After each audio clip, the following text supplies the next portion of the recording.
Assalamu alaikum, урматтуу мусулман бир туугандар.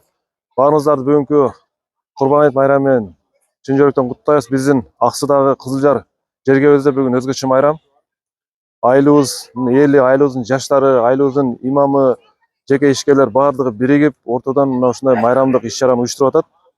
Ушул жерден пайдаланып, ушул иш-чараны уюштурган баардык мусулман биртоого катышып билдирем. Аллах ыраазы болсун. Бүгүнкү Кызылжарда өтө сонун күн. Мына азыр намаздан кийин эле келип, могу жерге аш тартылып атат. Бүгүн майрамдык оюн зоокторор, балдар үчүн балмуздактар, спорт оюндары. Айтор бүгүн Кызылжарда бүгүн эмес 3 күн майрам. Курбандыктар союлат, таратылат дегендей. Ошон үчүн майрам жакшы өткүзүлөт. Бүгүн кубанычтын күнү, сүйүнүчтүн күнү, шаттыктын күнү.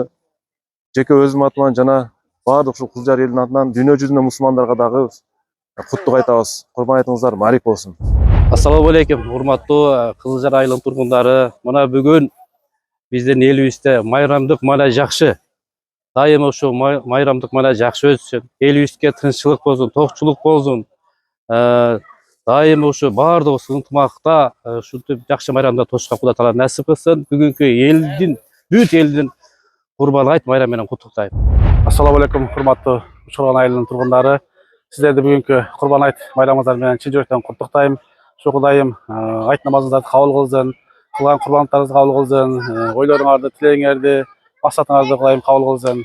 Мына быйыл да Кудай буйруса жылдагы традицияны улантып, быйыл экинчи жолу муун болуп бөлүнүп, дагы акча топтоп Курбан айт майрамын майрамдап атабыз. Элдерге аш тартылып атат бекер, мороженое тартылып атат, жаш балдарга оюн зоок өткөзүлүп атат. Ошондой эле волейбол, баскетбол, футбол, ошого шахмат, ордо оюндар ойнолуп атат. Келип катышып кетсеңиздер, Курбан айтыңыздар маарек болсун. Баарыңыздарды куттуктайм.